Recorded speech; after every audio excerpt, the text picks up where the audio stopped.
wondering if we should do quick intros since we have a guest, which is exciting. Sure, yeah.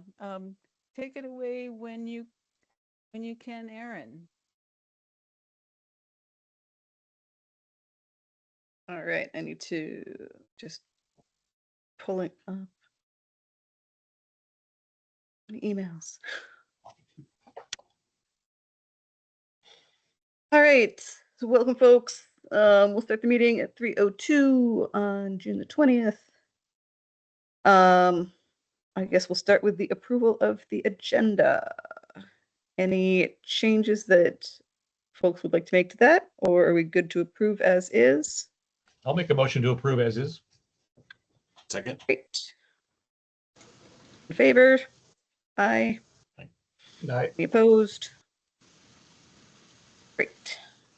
All right. Approval of minutes of March 6th. You weren't opposed. You weren't opposed, were you, Sarah? Sorry, I missed that. You were approving, not opposing, right? I was approving. Thanks, Hillary. Okay. I saw your hand later, so then I thought, well, we should just double check. Okay, great. Yeah, thank you. Have folks had a chance to review the March minutes? Any changes proposed?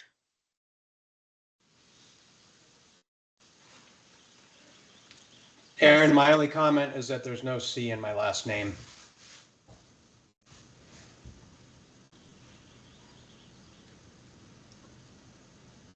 In the first meeting minutes, council members? Throughout the entire, my name's in there a few times. Well then. It's common, it's common error.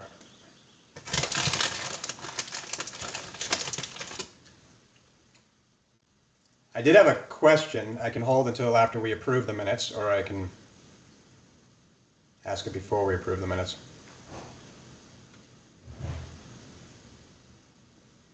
Go ahead and ask. Under the program update, what page is that? Is that like page 5? The very last sentence of the program update states that additional opportunities for P credits may be found in the forest roads, project sites, and landowners managing for beaver occupancy.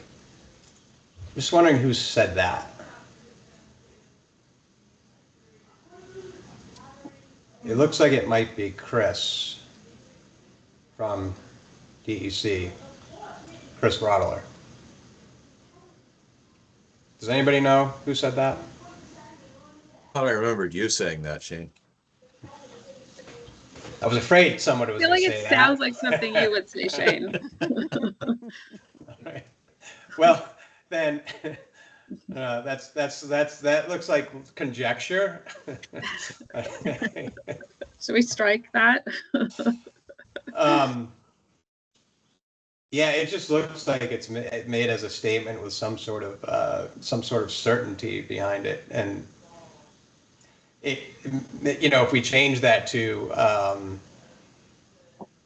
don't know, it would be nice, or we should seek opportunities.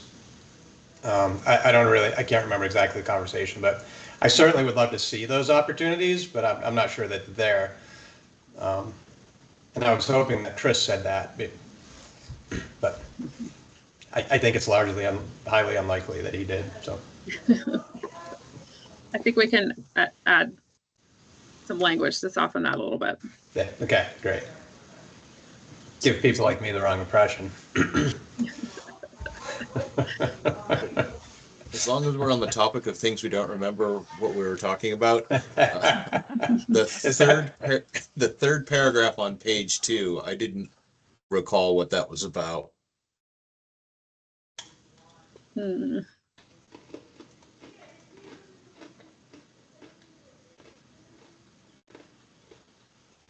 I think I remember you saying something to that effect, Mike, that we were using a matrix before and you'd like to see it come back. I very well may have. I just don't recall. remember the I do conversation. remember, Mike, I remember what you said. So if you remember what I said and I can remember what you said. Perfect, yeah. I do remember you bringing up something to that effect. Because I Okay. thought it was, I remember agreeing with that would be a nice thing to continue to have, to see when we're evaluating. Yes. I do remember that too. And we don't have it for this meeting, so you could say it again. For our benefit. Right? Yeah.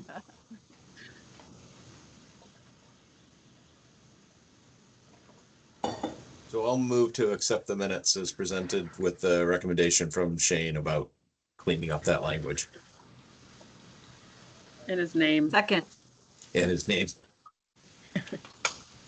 All in favor? Aye. Aye. Any opposed? All right. Sarah, was that you that seconded it? Yes, that was me. All righty. Thank you. All right, so moving on to the budget adjustment for the Fairhaven Village Green Stormwater Implementation Project. Yeah. So you guys have all seen the memo that we put together. And we invited Ryan. So we should do quick introductions. Ryan Davenport's here. He's with the excavation company that won the bid. And has prepared a very, very, very detailed budget with basically like every hour and every rock accounted for, which you don't have, but which we have. And I can always forward that if needed, in sort of multiple ways that we could install this project with different sort of, in different ways, because we're still in conversations with the town about how they want to see this proceed. But because we have the BWQC meeting right now, we need to ask for increased funds now because the project is going to be installed in July and August, and we won't have a BWQC meeting once we have all these details ironed out. So I guess if we could just do quick introductions for Ryan, and then Ryan could introduce himself, and we could sort of talk through any questions that you might have and sort of why this has come about. We can do that. Aaron, do you want to call out for intros, or do you want me to call out folks for intros? Ryan, you go ahead. What was that, Aaron? You go ahead. You can lead it, Okay. Hillary. Aaron, go ahead first. All right. So Ryan knows me. I'm Aaron Rogers with Trout Unlimited. Shane? Hey Ryan, Shane Jake with the Nature Conservancy. Dan? Dan Redondo, representative from Orwell, and also owner of Vermont Wetland Plant Supply, also known as Green Mountain Natives. Mike? Mike Winslow, Addison County Regional Planning. Sarah? Hi, Ryan. Sarah Pelkey. I am the Community Development Director for the town of Poultney, here on the council as the appointee from Rutland Regional Planning. And Paul Donaldson.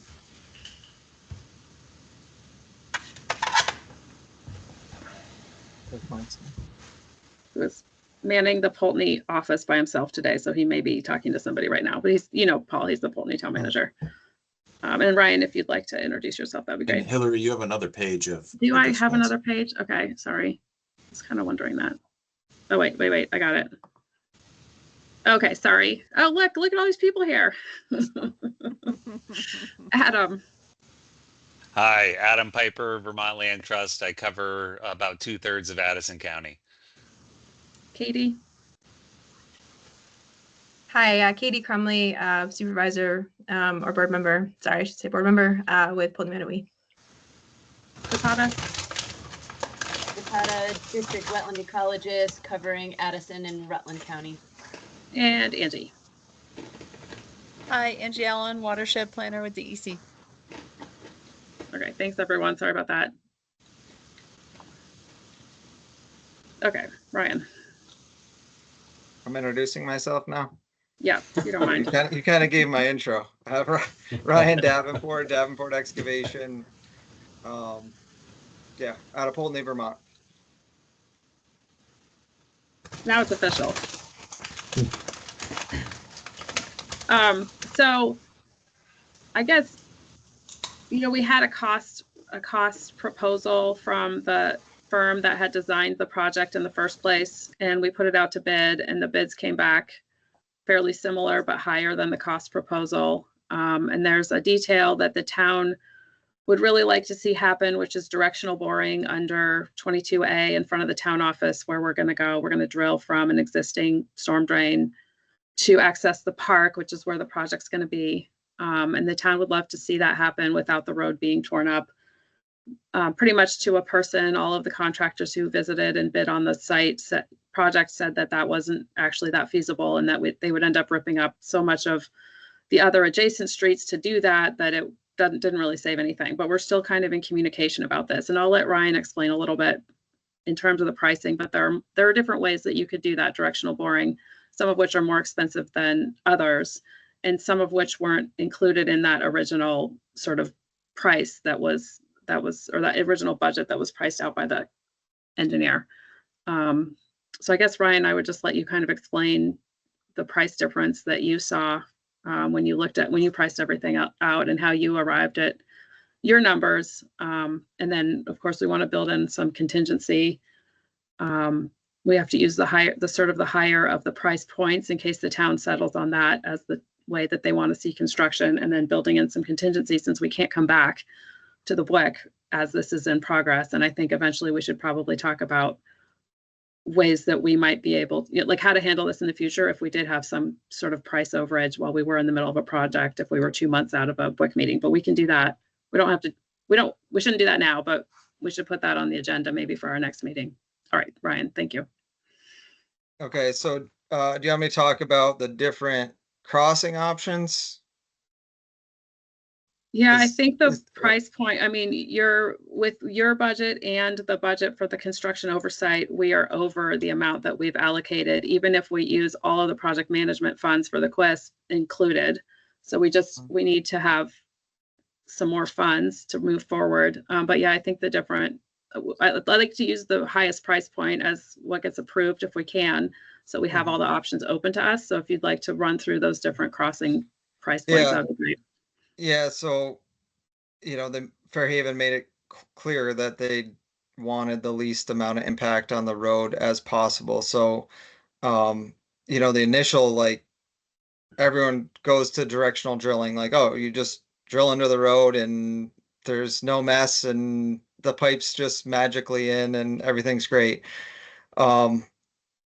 Couple complications with this job. Directional drill traditionally is, mostly used for water line, sewer line, pressure sewer line. It can be run at a slope. It gets more complicated.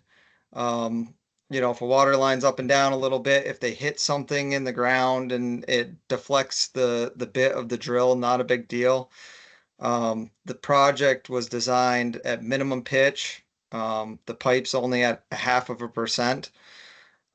So when I have a drilling contractor that I've worked with a lot, and he's very good, very knowledgeable. So I kind of just laid it out, said, this is what we're trying to do. What are the options? What are your thoughts? So directional drill, which is, what the town of Fairhaven is thinking is going to be the best option. The limitations to that is from a pipe accuracy, I guess I'll call it, standpoint, to achieve 0.5% on that 8-inch drilled pipe. The soils are good. The soils are conducive to be fairly accurate in Fairhaven, assuming that there's not, buried concrete or bricks or something along the path. But still, the driller was like, we'll have the proper elevation at the manhole. We'll have the proper elevation, where the drill sits, but the water will flow, but in between there will be dips and dives. It's not going to be a perfectly straight pipe. You may have a couple sags in it that'll hold a little bit of water. So that's problem number one with directional drilling. Problem number two, I wish I had kind of a diagram, but the drill would sit in the green, and then we would fuse together 80 feet of pipe. So there would be like this 8-inch, I don't know if you've seen it on the side of the road, but it would lay down Conniver Street. And then we drill through. We'd have to open up a large area into the road, hook the pipe to the drill, and then pull it back through. Because it's 8-inch diameter pipe, it's not very flexible. If it was just like a small diameter pipe, it would bend right down over the manhole and you could pull it right back through. Because it's so stiff, we have to, he said to figure between 20 and 25 feet that we would have to dig back into the road to get the pipe bent back down to get into the catch basin. So then at that point, it's like, we're digging basically halfway across the road. What are we really saving here? So that's directional drilling. Open cut, obviously we're going across the road. We're cutting across the road. There would be, flaggers, signage, and we'd have to maintain one lane open at all times. The pipe would be installed, perfectly, basically, from an accuracy standpoint. So that's that option. And then the other option, which is more expensive than all of them, is he said we could put a sleeve under the road. So basically we need like 50 feet in the green. He'd push a steel sleeve across the road. They'd auger out the soil, and then we would have to basically open up like a 5x5 section in front of the manhole. And then in that sleeve, he has a way to slide the 8-inch pipe in there and then shim it up to a fairly accurate pitch across the road. But that's an additional about $25,000 above what the project bid was at, I think, Hillary, somewhere in there.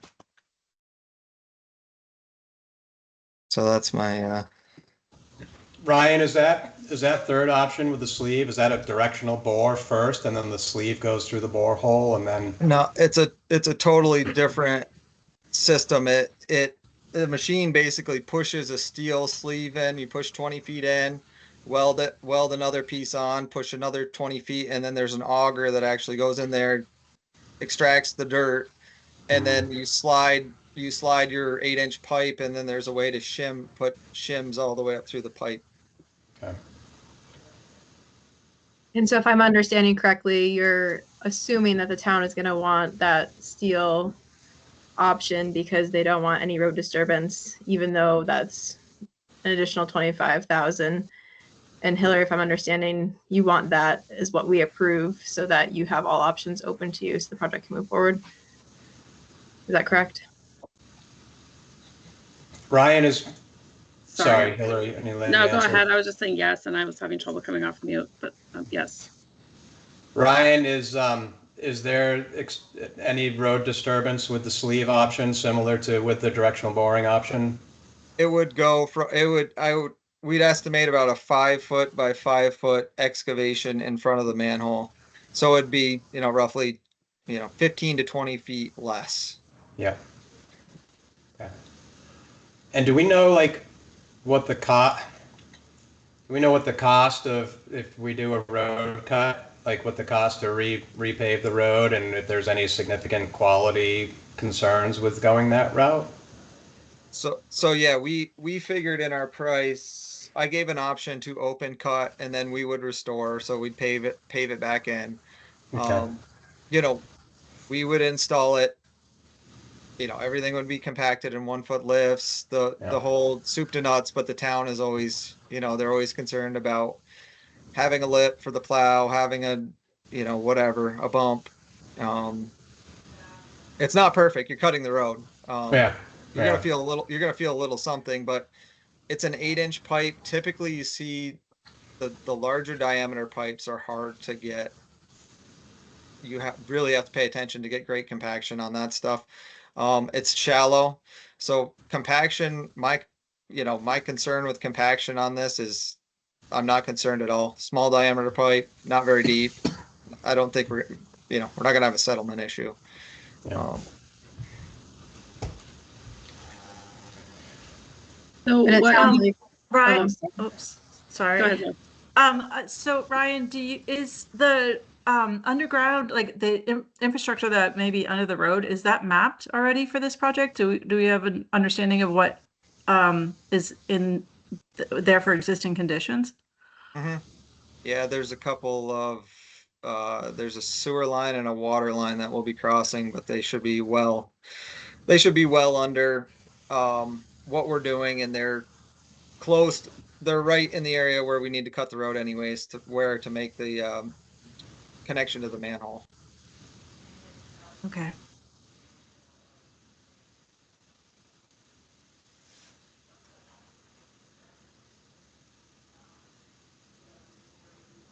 Hillary or Barbara, how much leverage do we have with the town to kind of pick the option for construction, or don't we? Yeah, that's what I think. So there's some hesitation from the town to the open cut method. And I think what we need to figure out is where that's coming from. It's either from the town manager or one of the select board members who I know who it is. So we just need to, again, the problem with this was just kind of timing. Like, we will set a meeting with somebody from the consulting firm, with Ryan, with, myself and Barbara, and have a conversation with the town about how to sort of move this forward in terms of a decision. But because we needed to ask for more, we basically need to ask for more funding anyhow. It doesn't matter which option we pick for this project. Even at the lowest price option, we're above what we asked for. So it just felt like, since we had the meeting today and we're going to be working on this in the next couple of weeks, we need to have an amount approved. So that's kind of where I went with the higher end, hoping that we wouldn't spend it all. So if I could, I'll jump in. The initial request is more than 1.5 times the formula cost grant efficiency, and the highest cost here is less than 2 times the formula grant cost efficiency. So from my perspective, as long as the QUISP is comfortable with the P reductions to develop that efficiency, there's not much of a difference in the price here from a phosphorus reduction standpoint. So as long as the QUISP, to me, is recommending this and wants to move forward with it, and DEC has approved that the additional methodology is all an eligible cost, then I'm fine with this proposal. Yeah, I think it's a little bit of a rock and a hard place, and that this is our best project that we have out of the 200 we've scoped. This is our best efficiency project and our most kilograms. We don't have a lot of kilograms already that we've implemented in terms of phosphorus reduction. So this would actually put us up into double digits, which would be nice. So I think that is a huge consideration for us. And we're trying not to go to that sort of 2 times cost per kilogram. That's our max. So as close as we can keep it to 1.5 and not 2, we'd love to do that. But I think we're feeling that we really need to move this project forward. Well, and we have everybody lined up and a start date. So it'd be nice to move this forward. So just to clarify, our threshold is that 9,800 per kilogram? So that's our average. So that would be great. If we got 9,800, we'd be very excited. So for stormwater, it's 15,500 per kilogram. And then we've kind of unofficially, because we never we decided to wait until we had more projects under our belt to kind of come up with what's the max you would spend. And I think unofficially we've said 2 times, so around $30,000 per kilogram, but we don't, obviously, ideally then you have projects that are under that 9,000, which is our average, to balance that out. Okay, I misspoke then, because I was looking at the formula grant cost efficiencies for our basin, not for yours. And we get paid more for kilogram, which makes no sense to me, but it's the case. Yeah, it is in the memo, and it was like what goes from like 20,000 per kilogram to 25 in the different cost options, and 30 is kind of our unofficial limit. So it's still in that sort of unofficial limit. And like I said, it would be it's the project with the highest kilograms that we have. That's a type that they accept. So it's kind of our one shot this summer to get a project in.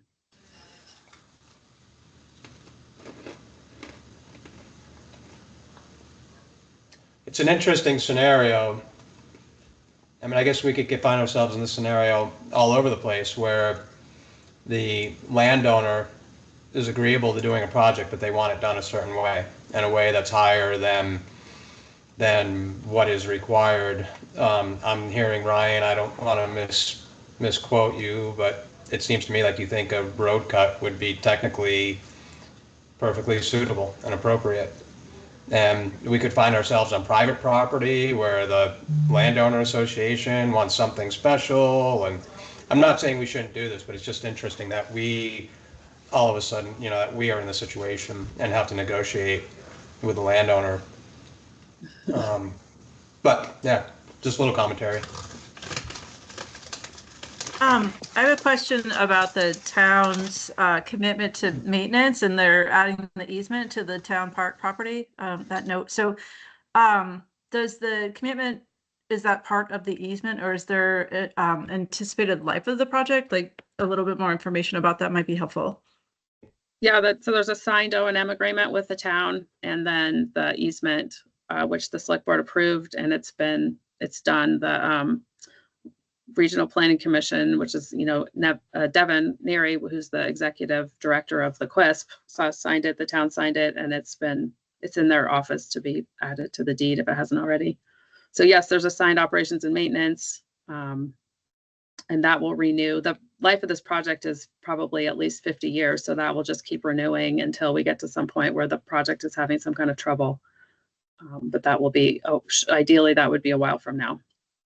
Or you know, according to the engineers. There were actually quite a few meetings about this with the town since it's in their town park. So the engineer came multiple times to talk through all the different sort of scenarios of what could happen, how to clean it out, what maintenance was required, and the town is pretty on board with that. Okay, thank you, Hillary. Mm-hmm.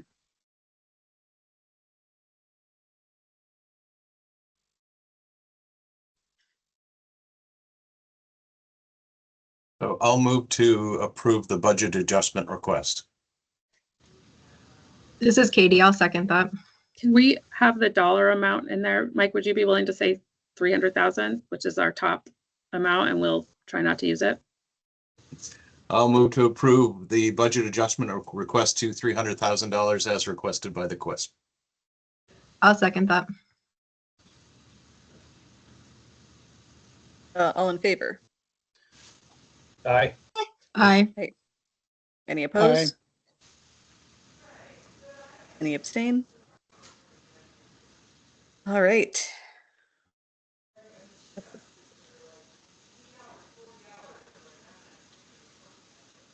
Which takes us to more Fairhaven stormwater projects.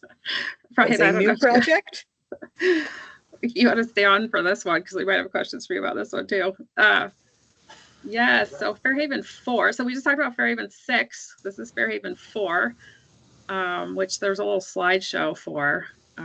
Barbara can get that started. It's our only new project this time. The other one, we didn't get the information from the consultants in time. So there had been 2 originally on our agenda. Anyhow, Fairhaven 4 is another one that has we don't have that many projects from our stormwater master plans that have over 1 kilogram of phosphorus reduction. So this one has 2.84 kilograms. It's not entirely without potential issues. It's either in or near a wetland. It's probably in the floodplain.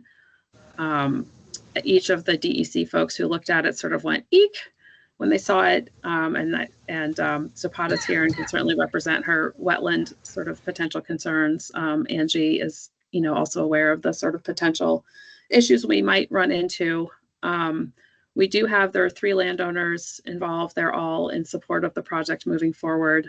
So what we thought we would do is see if we could just get some funds to kind of flesh out whether or not it can move forward.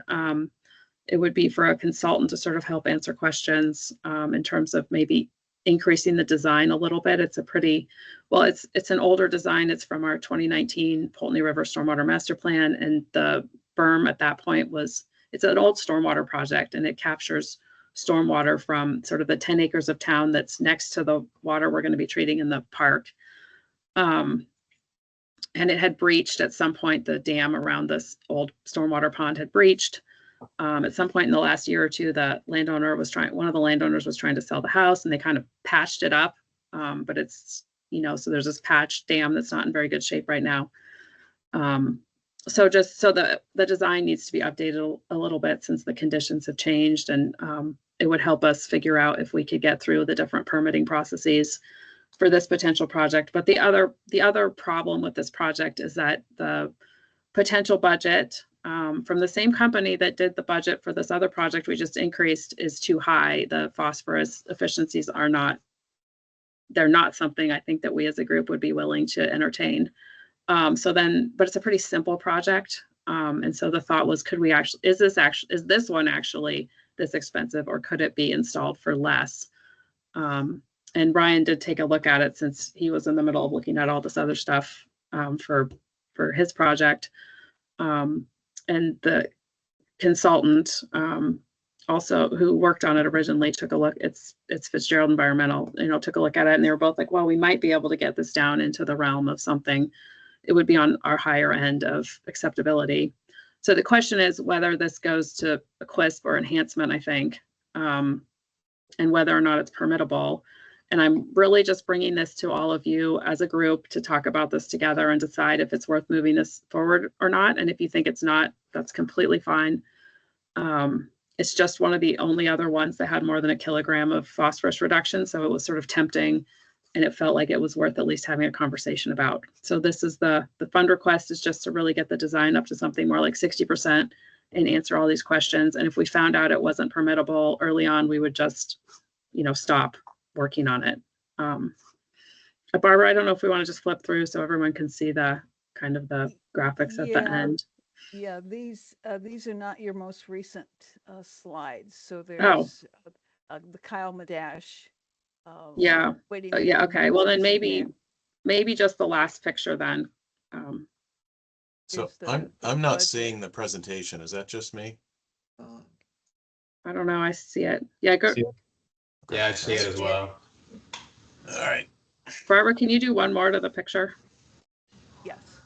Okay. So this is what it looks like today, which is different than what it looked like in the original design. But that basically that all the way to the left where you see what looks like a rock, that is the outfall of a stormwater pipe that's gathering, stormwater runoff from about 10 acres in Fairhaven. I think this is a little bit of, it's been like sort of falsely beautified to sell this one of the houses, which is not ending up being sold anymore. Anyhow, so the water drains off to the right, and that's pretty flimsy sort of dam now, but this is an old stormwater treatment pond. It's been sort of gussied up a little bit, but that's sort of the footprint of the project. That's on private land, Hillary? Yeah, it's 3 parcels of private land, mostly on the one parcel. It's kind of in the middle, if you will. Yeah. Is that a permitted stormwater pond? That would be a great question for, no, I don't believe so. It's kind of grandfathered in. And Zapata's here. She had some of these concerns too, and she's welcome to speak up whenever, but yeah, Hillary, if it's okay, what I can do is I can share my screen because it might help actually answer quite a few questions that people have with some visuals. Sure, great. I think, can you just do that? Are you able to do it? We don't have to give you permission, right?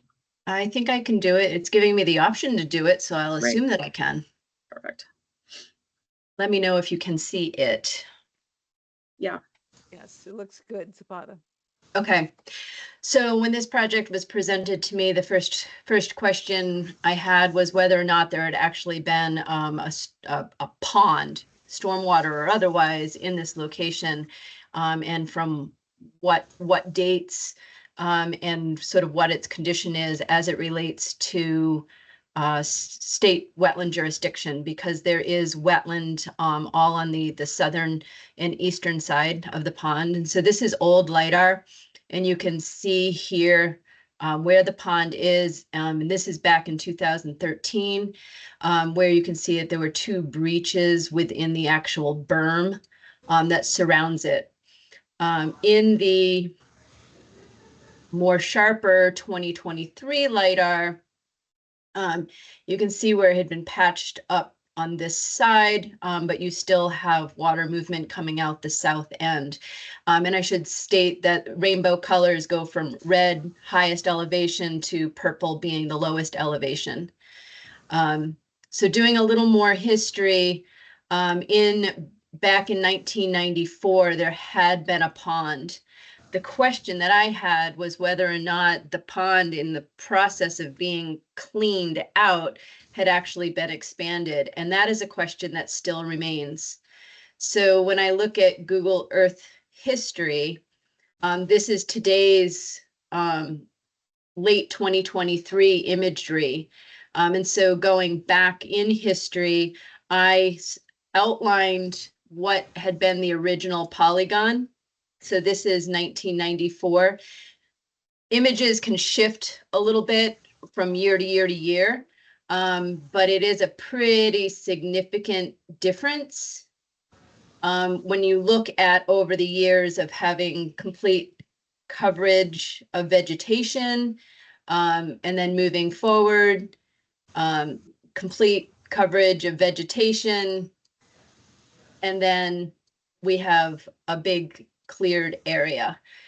So I would want to do a site visit, and this is an interesting one because I'm not stating that there's a violation. I'm saying I have questions regarding the maintenance and whether or not the pond was extended or expanded, and whether that expansion may have occurred within wetland and buffer. And that was in the report that was attached to our agenda, or the package that Barbara sent out. Evan Fitzgerald and folks did a wetland delineation, and basically the delineation runs at the toe of slope is the wetland, and then the 50-foot buffer extends through. So any expansions, let me back up. The maintenance and repair and replacement of man-made infrastructure, provided that it is still recognizable as that infrastructure, is an allowed use under the wetland rules. So if funding is allocated to fix and repair this existing pond stormwater feature, which I agree has been in place since 1994, and the berm is very evident in 2013, that is an allowed use, doesn't require a wetland permit. Expansion of an existing stormwater infrastructure, there might be two permitting options. One may be the non-reporting general permit, which means that there's no fees, but it requires a registration and certain thresholds have to be met. But I need to look at the nuances of the eligibility for that particular permitting.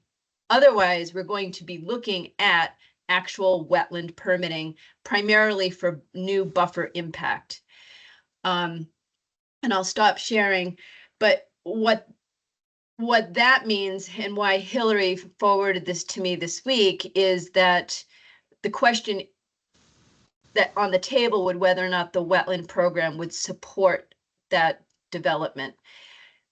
The area, and this is twofold, if they've already expanded the pond, and they expanded it within the buffer, and we don't have a permit on file, then technically they could be considered out of compliance with the wetland rules.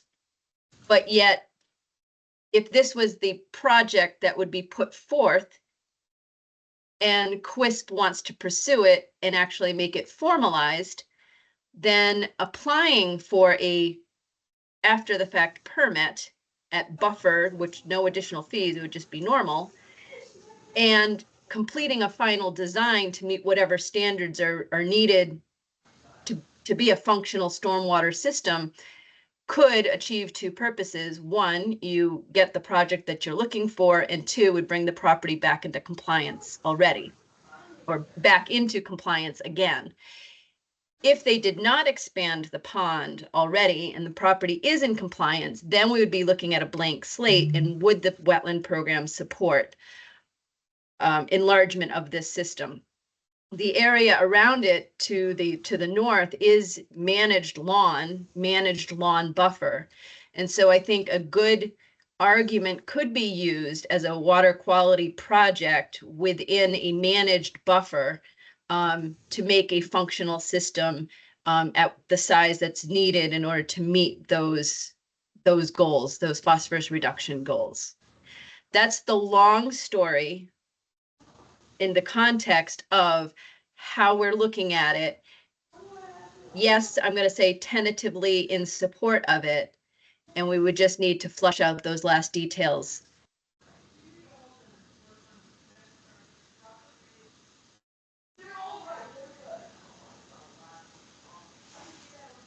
Thank you, Zapata.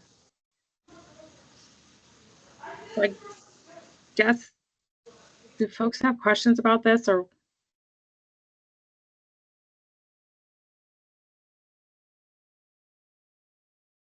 do people think it's a good idea to try and get more information about it? I guess that's really the question here. How much freeboard is there on that before it reaches the dam or the berm? Right now? Yeah. I mean, is there an outflow, natural spillway? None. There's no freeboard. No freeboard. I think it just goes across the top, which is why it's not going to last very long the way it is now. Yeah. Yeah. Yeah, it's not put back in any way that's permanent. I think somebody just threw some things in the breach. It looks like maybe somebody might be using it as a swimming hole. Hopefully not, but it does. The pier is a little bit. Yeah, a little manicure there. Yeah. Hillary, if I was in your position, I'd run away from this one as fast as possible. Yeah. And it looks like a permitting pain in the butt, and the gain is not that high. So there's a lot of work, a lot of risk, and not a lot of gain. I'd worry about the O&M personally, and just how it'd be maintained and how much I would be on the hook for that. Like, even if you got the project and sailed through the construction, I would want a very, very robust O&M, and even that would make me, I think, a little nervous on that end of things, just because that's on you guys.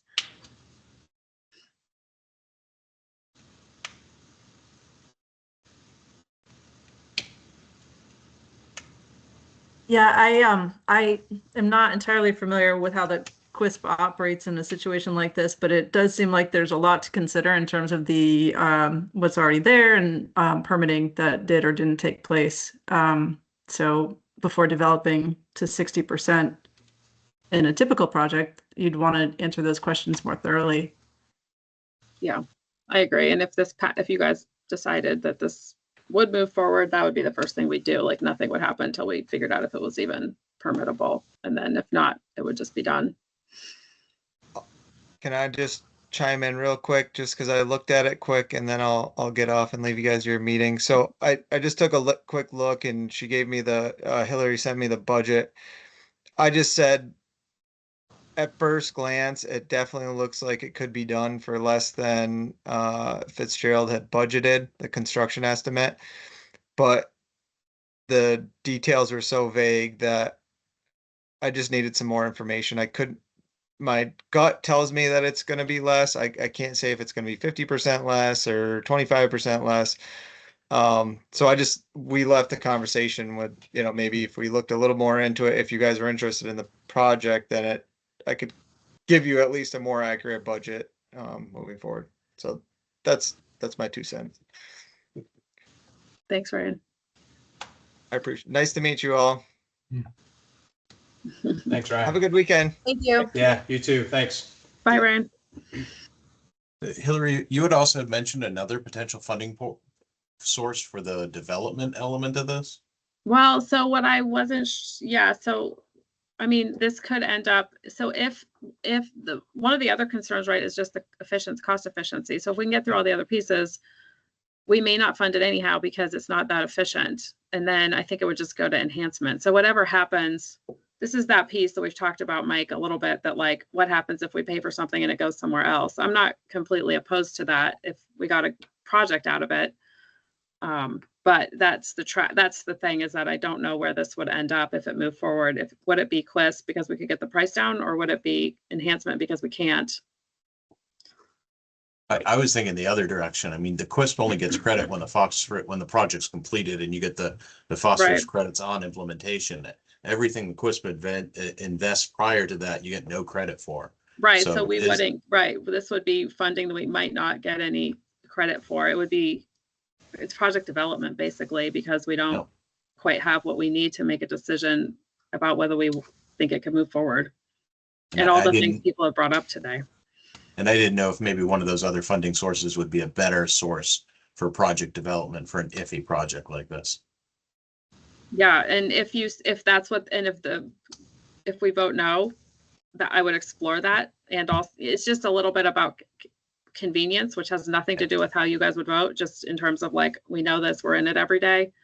Do I have time to deal with enhancement? I don't know, but that's not for you guys to worry about. That's a problem for Barbara and I to worry about. So Hillary, I see the 46K per pound of phosphorus. Yeah, so that's probably at the standing budget right now, and we'd be using money in that, in a very limited amount of kilograms. We would be using money doing what we're doing now, so which would later be used for something, hopefully. But yeah, so this project is not, it's not a passable project the way that it's budgeted out right now. Yeah.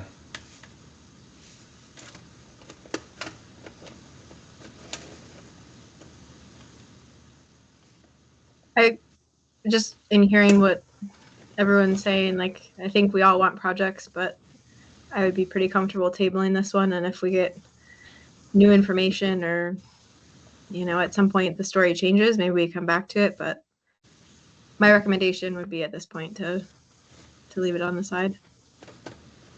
I agree with that. I like the language of tabling it better than like voting no. And this one might Hillary be beneficial for me to do a site visit in order to see what's actually there as it relates to the potential for permitting. Yeah, that sounds good. And we have another project, actually, Mike. It's a Panton project that I think we're recommending for enhancement. And I know Barbara's reached out to Lynn Munno, so maybe we just have a couple that we send that way, and we kind of figure out that side of it and how to work in those grants too. Yeah, that was one that the BWQC approved. It's up in Panton, the boat launch. I don't know if you remember that.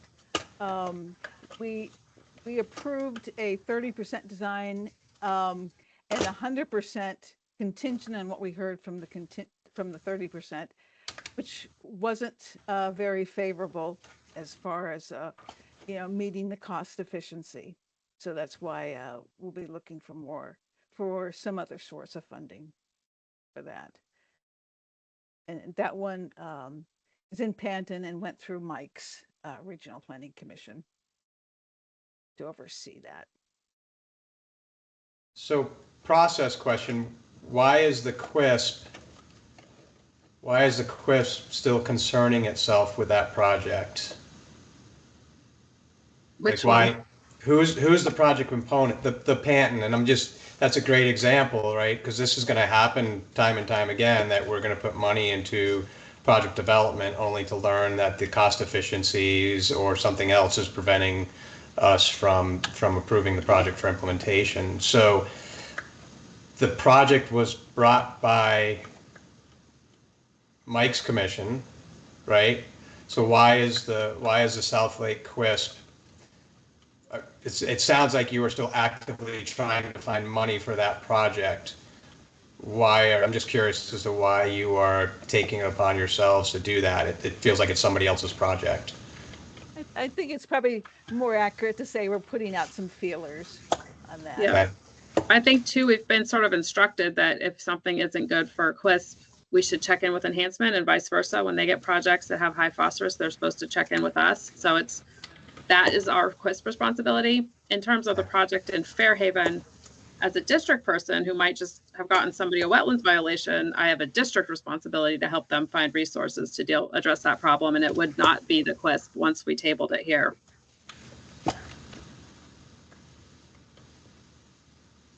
Okay. So there's a QUISP responsibility to reach out to the enhancement program on projects that don't meet efficiencies. But I don't know that that means we'd necessarily like write the application. It might be that the Addison County RPC would then take it back as their RPC, or the town of Panton, or whoever makes the most sense would move it forward. Yeah, it's like sharing. It's like a sharing process, sharing projects. It's pretty informal. Okay.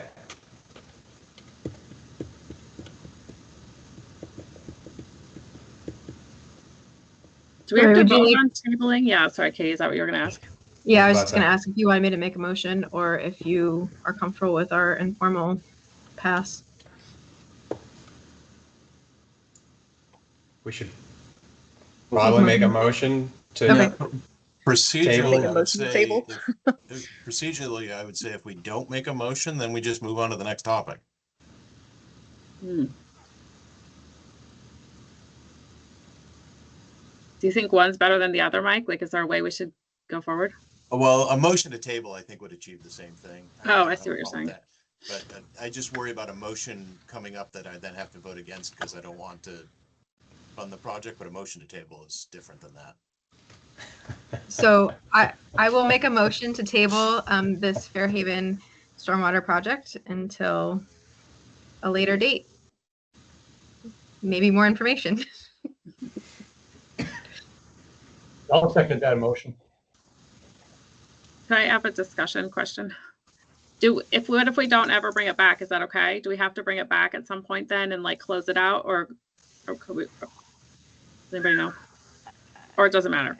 I I shouldn't mean, I ask. said a later date, which could be any time in the future. So I think it's pretty open-ended. We can probably give the group an update, Hillary. Yeah, that we could do that.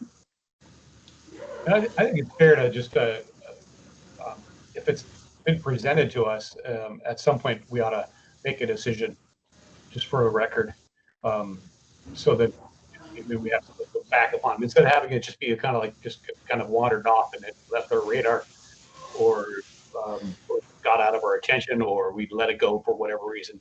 We ought to, I think, maybe make a good statement on it, yes or no. Definitely not, doesn't have to be today. So, yeah, right, because it was an application, Dan. Yeah.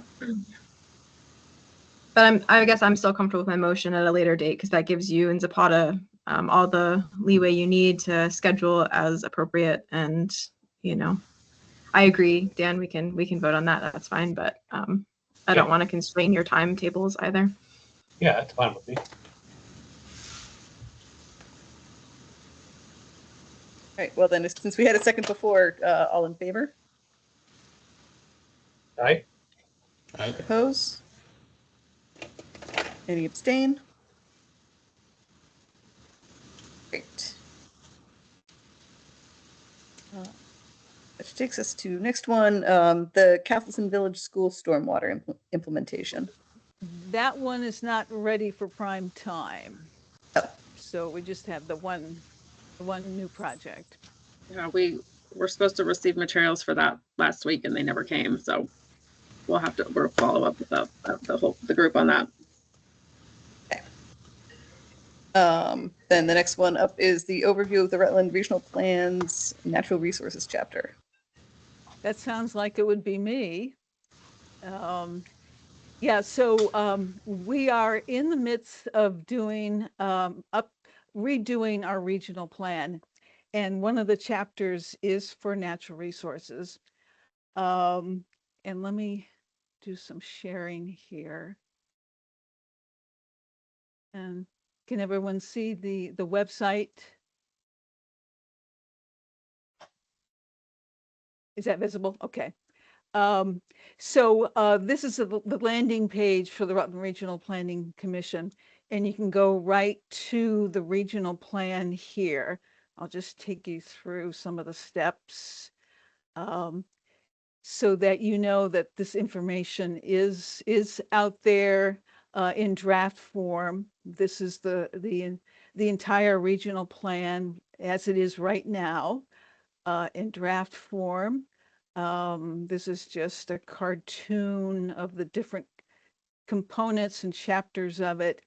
Here are the chapter summaries. This is a 1 page for each of these 10 chapters. And you can go through that to look at them. And then there's one more public feedback poll. This is the third stage of public engagement that we've put out there for the public. And I'll go back to the summary. I think I sent this out with the other meeting materials. So here's all the various chapters. And there's natural resources. So just really quickly, the statutory goal for the regional plan is to address maintaining and improving the quality of air, water, wildlife, forests, and other land resources while promoting wise and efficient use of these natural resources. And it also includes the extraction of earth minerals. In all of our chapters, we have components of healthy, equitable, and resilient communities. So we address those concerns throughout each of the chapters. For instance, for healthy natural resources, it's inseparable from high quality natural resources. Healthy communities are inseparable from the natural resources. There's a current conditions section, and a lot of this chapter will be about how the state is managing all of these natural resources and the extent of that management. There will also be these other parts where we have extraordinary natural resources and they're essential to economic, ecological, and physical well-being. And the best indicator of the health of natural resources is the wide diversity of plant and animal life. Then we get into some of the threats from pollution and some of the issues with extraction. We have a future trends section, which it'll also be about maintaining the management by the state, but also it will zoom in on the need for more preservation, conservation, and more water and air monitoring, and the balance needed with extraction. And finally, the policies. There's policies that come out of each of these chapters. So for this one, we don't fragment the state's highest priority interior forest blocks and highest priority wildlife corridor blocks. And we use Act 250, municipal plans, and zoning ordinances to make that happen.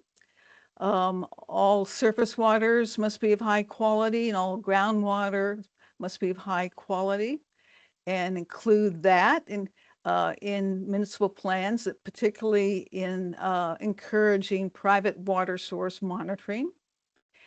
And then with the mining extraction area, the policy says will effectively minimize negative impacts and include timely remediation, and using Act 250 and local initiatives to ensure that extraction activities don't lead to declines in property values, structural damage to neighboring properties, excessive noise and dust, hurting town roads, or harming natural resources such as surface waters. So feel free to go and look around at the plan, the 10 chapters. The poll, the last poll, the phase 3 poll is a short one, just 2 questions. And so that's available to you folks as well to make any comments about what you see in the natural resources or any of the chapters.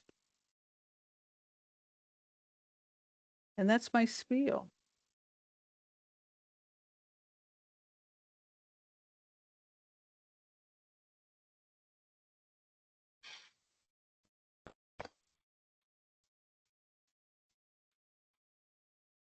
Unless there's any questions.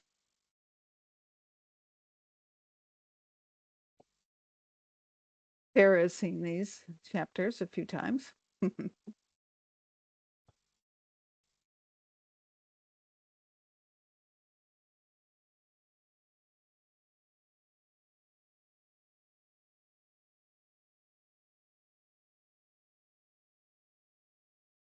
Should we move Aaron to electing a chair and a vice chair, our annual duty?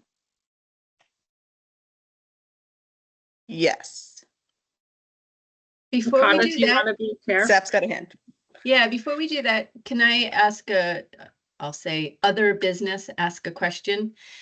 I have a property owner that recently just acquired a property under the cover of snow, did not realize the extent of wetlands and streams, but more importantly, did not know the extent of what appears to be an old dumping, everything from hot tubs to old mowers to 5-gallon buckets of stuff to, you name it, tires, etc. And I'm just wondering, and it's right along a stream as well. Solid waste won't touch it as far as funding mechanisms, because that could be perceived as it could be an incentive for illegal dumping in the future, where the state then comes in to clean it up. But from a water quality standpoint, or for wildlife habitat enhancement aspects, I'm just wondering, just because of all the work that y'all do, if you might know of funding mechanisms that might be leveraged, either grant funding or a clean water initiative type of project for enhancement and moving garbage and stuff out of streams. And in this case, the wetland is like the one behind me. It's wet. It's not just a little wet.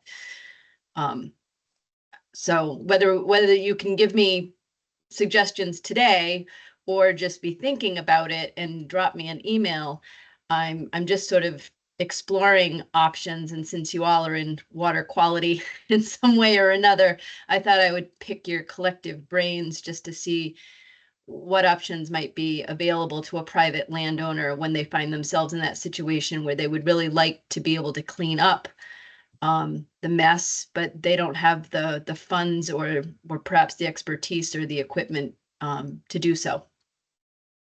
So thanks. I would suggest trying to get on the town green up day list.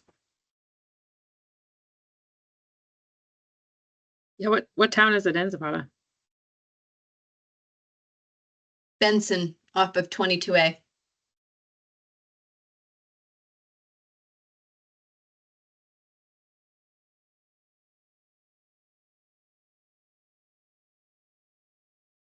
Yeah, I've been trying to figure out similar options for where we have come across landowners who have done things like building erosion control and or bridge abutments out of tires, which more and more studies show are leaching all sorts of things that are directly impacting fish populations.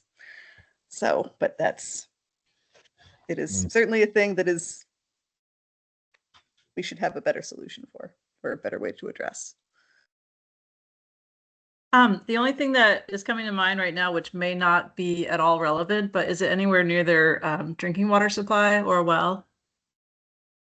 Might be a consideration. I'm going to say I doubt it.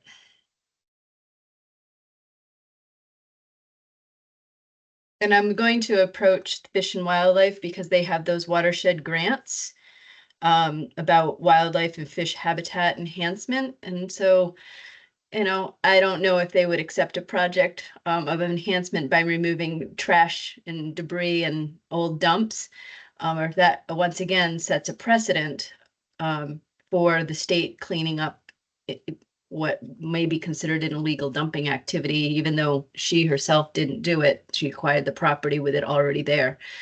So yeah, it's a unique situation. So I told her I would ask, see if there were options. But that's all I've got right now. So that's the last one that I'm going to chase up is the watershed grant.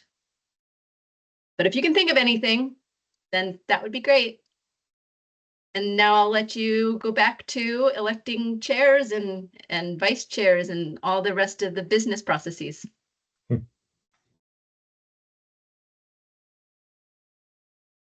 Great. Election of a chair and a vice chair. I don't know what that process actually looks like, so or whether I as chair am allowed to do that, or if that has to come from Barbara. Well, no, neither one of us, I think. Maybe you can just open the floor to nominations for that. It's something in our bylaws that we need to do each year at this time. Who's our current vice chair? Jane. Shane. I nominate Aaron as chair and Shane as vice chair for another term. For simplicity's sake, I'll second that. All in favor? Do you accept the nomination? I'm good with it. It's fine. You guys are doing a great job.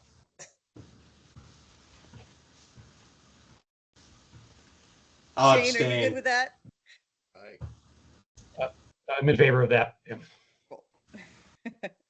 I'm in favor of Aaron as the chair. Vice chair is a difficult job, are you saying?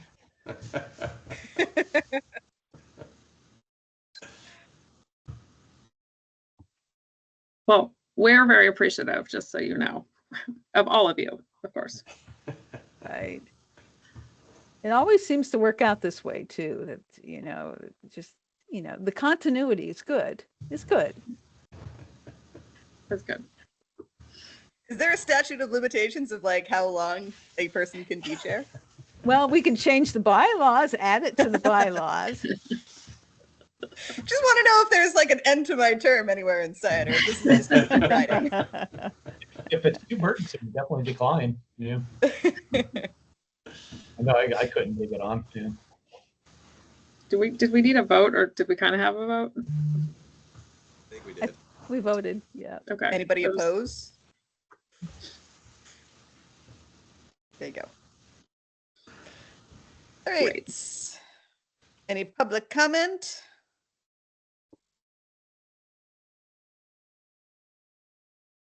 In which case, our next meeting is in September.